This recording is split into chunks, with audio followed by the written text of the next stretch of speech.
سلام زغبركم تخطاتلتي سينما السمرة بدرجة أفريقيا كابز كير وردرات بشكلتها بعبيتو أب قدمي السرع زور رواندا صباح سنبت عسران كلتن مقابيت بوقعي بقداماي مدرخو كفلميوم أبزا قداميت مدرخ دمات قادمتي كابروكم وتبقيسهم أبروا ما قانا تزازر 273 كيلومتر زرحقاتا وردر كايديوم بأسلت أني سامسوم سلومون تمريحا يقرا أبرواندا بيراز الله هقراوت قانتا بشكلتها إيرترام نتصبح سنبت سلم وردر ملو مدلواتا جيرا مهلوا كابتي بوتا زبس حنا حبريتا رديوم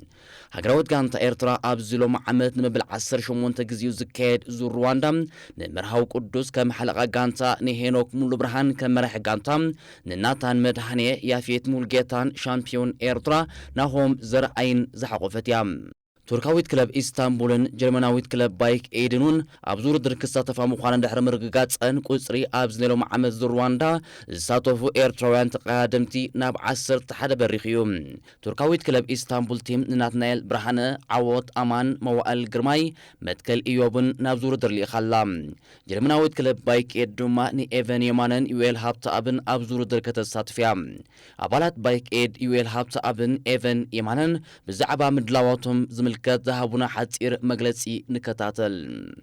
عارشمه إيفاني ماني بعد كلابي مات كانتا مالتها نيجر من كانتا بايكيت مزا كانتا حجياتي مجمرتها صوتها زي مالتي زاد مس هو مس كانتانا زي أنا مجمرتها خرصو بلان بحجي هو مالتي ستيلنا وياتو دولوسم حجي مكاتو ناي عواتاتك عمي مس كلاب إسطنبول ناي تركي كانتا انيره أفتي ورح شمونت تور أوف سالفيشن دول نبرة بجزء رابع درجة حزة ودي ناي تحت أدنى مالها ناي تحت أدنى تساعد مالها وسيلة مالتي أب تور أوف إيرانون سالساي مدرخ ناي سالساي ستيج نيرن ناي تحت أدنى مالهون حزة نيرة مالتي هو مالتي تدعوي نجار إيرتراوي زيادة أب سعرينا مالتي بتعمينا نسعر أب حفشون أمنا كلاتنا أتي غزار كلها مالتي تبلج أخذ نعدنا مترين مچو وتاسل زخونه اب إيرترا سريحنا بكل حاجه كيف تطاوتو لغزي زياده 4 حقوم مالتي اب بريخ سل زخونه كم زياده اندرانس مور لوكا مالتي نا إيرتراوين بلج حجس سلو هو ت غورمس مالسي كم زفا افريكا فلي قبلنا اب ريزالت مالتنا بشكلتها زياده عوتات نمزغ إيرتراويننا مالتي كم زي غروميم اكزروا ولا خم مش فلي نجار يمدري كم دخل أفريقيا فلي دول بقعة كاستل كلاس كمي يقررني بحفشة بحني هو بحفشة كم زي مش أنا بقانتاي سوم ناشنال تيم وكيلهم تقدر تصوتوا كم زي حبير كي خب حساب تصوت مالتي ولا أكل معلتي أمس قانتها هون كاب تفعل عليه قانتها هون كاب صوتها تراب كلاس تحقق كيس كهات صوت نتحجز من فسي دول يتروان مالتي ولا أبو زح صوتها مالتي بوزح عند راحتنا بوزح تحقق كيس كهات صوت جي I hope تحققنا عودتنا نمس. هراي مجمرتا شمي يويل هابتا بحال أول غانتا بايكيد مالتي نيجرمن رواندا مبل راوعي غزي كوادر متصلو مالتي مجمرتا مس هاغري ناشونال تيم ترف 3 عامت كام مس غانتاي مالتي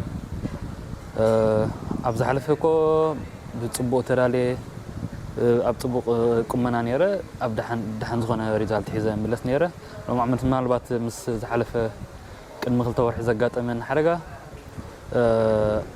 زانا اكس تاكس بركيله مالتي بخمس مهنياتنا استات ورح نقلن كاب ترين تاعلي صنحه بوحد ترين يمصي دلو هنا بزل ممد سلازي زفطر يفللتني اوف كورس مكلاسيو كسب زخونه زخون تزي كوينو كل زين نمسات زي كون كان نتم ساخدلو دغانتخا كومون نتم دك هاجركا مهنياتو زخونه إيرتراو اب زخده كون تصايتو تنطبو خون كل نهاجر مهان سلازي ترفو سلازي مسوم حبيره زخونه نغير تغيرون زون دارغا عب نغيرن عب عوتن مالتي او نمجم تاغزينا تزي تغاغي خمز عينت بزح زلنا اب رواندا نساتف زلنا زحلف عمت نيره تشعت زخونا نيره لو عمت نابتلو زلخا بقعنا مالتي زخا عب نغيري مهنيات خمزي كم ذا عبير ترى الله كون كات تصاد الله خوين سمعك بحفشة رواندا خان إيرتراوين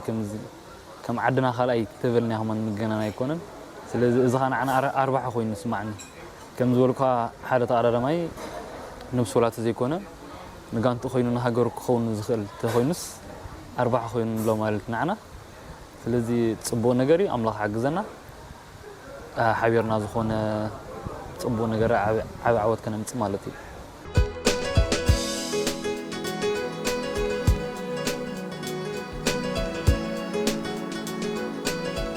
ፊዚዮቴራፒስትን ዓረይቲ ብሽክለታን ሃገራዊ ጋንታ ብሽክለታ ኤርትራ ካብቶም ኣብ ድሕሪት መጋረጃ ብምዃን ንዓወት ሃገራዊ ጋንታ ኤርትራ ዝመርሑ ሙያውያን እዮም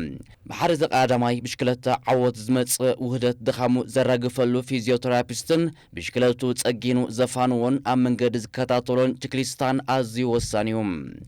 ኣብዛ ናብ ሩዋንዳ ተጓዒዛ ዘላ ሃገራዊ ጋንታ ኤርትራ ብመዳይ ፊዚዮቴራፒ ሳልማን ሓምደ ኮኸብ ኢዮብ ድማ ከም ዓራይ ብሽክለታ ብምዃን ተጻወቲ ሃገራዊ ጋንታ ብሽክለታ ኤርትራ ኣብ ምድላው ዝርከቡ ሙያውያን እዮም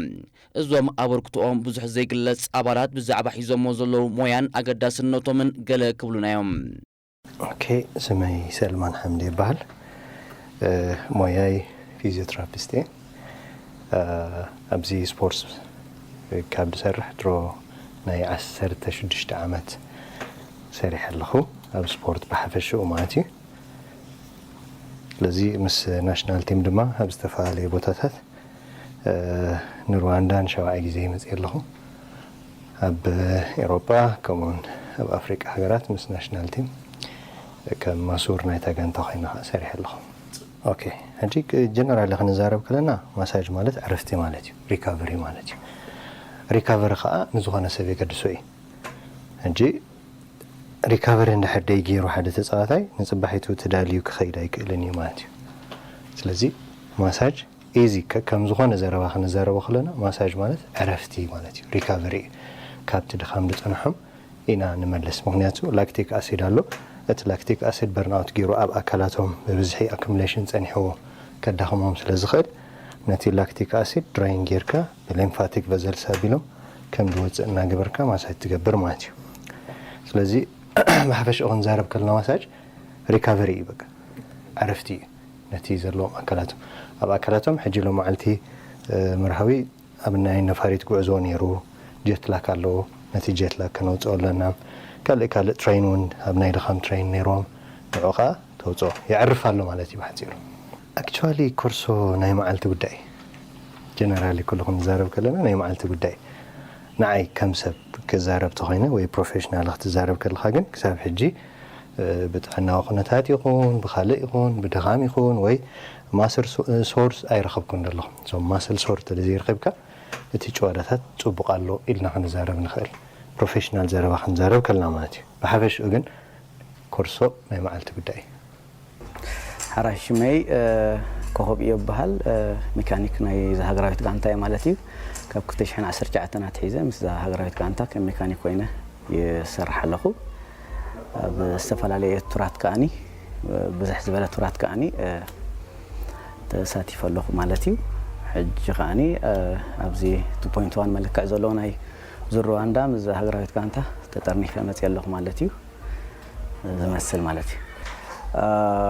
መሰረታዊ ነገር ሜካኒክ ማለት ዳርጋ ኣፍታ ቲም ስኒ ህይወት ናይታ ጋንታ ዳርጋ እዩ ተበልካዮ ግና ኣይኮነን ምክንያቱ ኩሉ ዓይነት ተፃዋታይ ዘጋጥሞ ፀገማት ይኹን ድህልዎ ኩሉ ዓይነት ሽግራት ናይቲ ብሽክሌታ ምስ ሜካኒክ ትቐንዲ ርክቡ ማለት እዩ ከምኡ ክኸውን ከሎ ከዓኒ እቲ ብሽክሌታ ሓደ ብሓደ ከምዚ ንሕና ሕጂ ከም ብሽክሌታ ንፈልጦ ማለት ብብዝሒ እኳ ህዝብና እኳ ብሽክሌታ ስለ ድዝውር እቲ ፀገማት ናይ ብሽክሌታ ዛርጋ ይርድኦ እዩ ኣብዚ ከዓኒ ብዝያዳ ከዓኒ እቲ ናይ ሜካኒክ ስራሕ ብዓብኡ ነተን ብሽክሌታታት ከመይ ጌርካ ኣብ ግዜአን ፅፉፋት ኣብ ውድድር ከዓኒ ብቑዓት ጌርካ ምድላው እዩ ማለት እዩ እዚ ክኸውን እንተኮይኑ ከዓኒ ከምዚ ባለትሲ ሓደ ብሓደ ኩሉ ነገር ብደቂቕ ኢኻ ትሪኦ ኣብ ውድድር ኩሉ ግዜ ናይ ብሽክሌታ ውድድር ከም ካልእ ውድድራት ዓውዲ ኣይኮነን ሪስክ ኣዝዩ ሪስክ ዝበዝሖ እዩ ማለት እዩ ከምዚ ሓደጋታት ዝበዝሖ እዩ ሕጂ ምስ ከምኡ እቲ ተቐዳዳማይ ተኣማሚኑ መቺኣቶ ብኩሉ ነገር ብብቕዓት ክዝውራ ተኮይኑ ቀዳምነት እታ ብሽክሌቱ ተሒዝዋ ዓጢቕዋ ዘሎ ብሽክሌታ ኣብ ጽቡቕ ኩነታት ኣብ ብቕዓት ክትጸንሕ ኣለዋ ማለት እዩ። ልክዕ ከምቲ ብእግሩ ጥራይ ንጽበዮ ደይኮነስ ብሽክሌታ ንእሽተይ ነገር ተጋጢማቶስ ልክዕ ማዕሪኡ ከዓኒ እተቐዳዳማይ ካብቲ ዓወት ይኹን ካብቲ ናይ ኩሉ ዓይነት ኣብቲ ውድድር ኣትይዎ ዘሎ ተትርፎ ከም ምዃና መጠን እታ ብሽክሌታ ልክዕ ከምቲ ሒዝዎ ዘሎ ፐርፎርማንስ ኣቃውማ እቲ ብቕዓቱ ማለት እዩ ማዕሪኡ ከዓኒ እታ ብሽክሌታ ከዓኒ ኣብ ብቕዓት ክትጸንሕ ኣለዋ ማለት እዩ። ብኩሉ ዕጥቃ ንእሽተይ ነገር ኣጓኒፍዋ እንተ እታ ብሽክሌታ ካብ ውድድር ተውፅኦ ኮይና ተቐዳዳማይ ናይ ኣዋርሕ በሎ ናይ ብዙሕ መዓልታት ዝሃለኸሉ ትሬኒንግ ድኻማት ብምሉኡ ኣብ ክሳይ ተወድቆ ኣለኻ ማለት እዩ። ኣብ ሓደጋ ወደቕ ኣሎ ተቐዳዳማይ ከዓኒ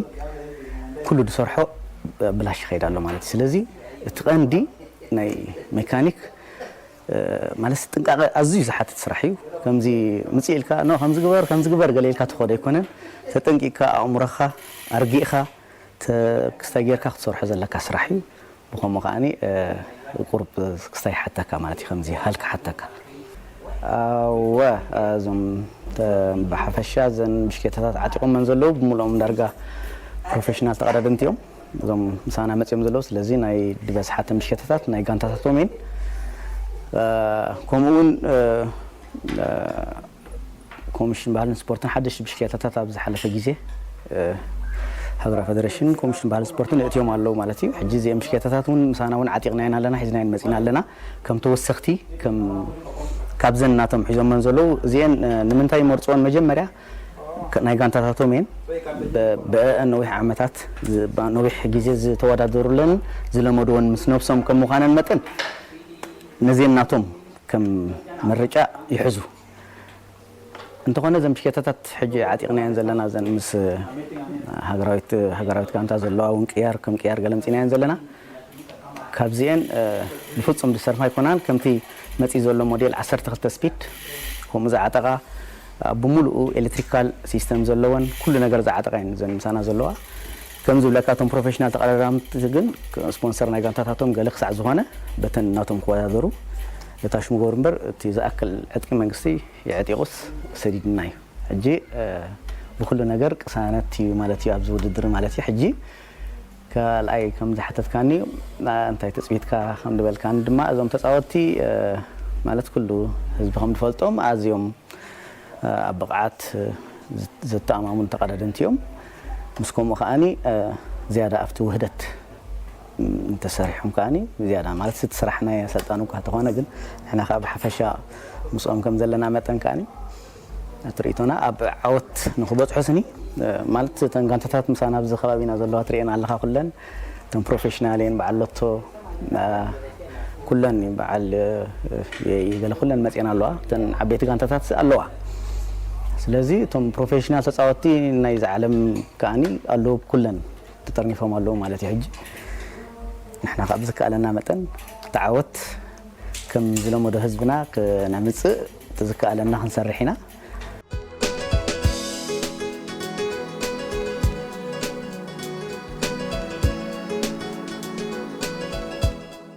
ማሰመረ ናይ ሎም ትሕዝቶይ ኣብዚ ዛዚመ ኣለኹ ብምክትታልኩም ኣዝየ መስግን ሰላም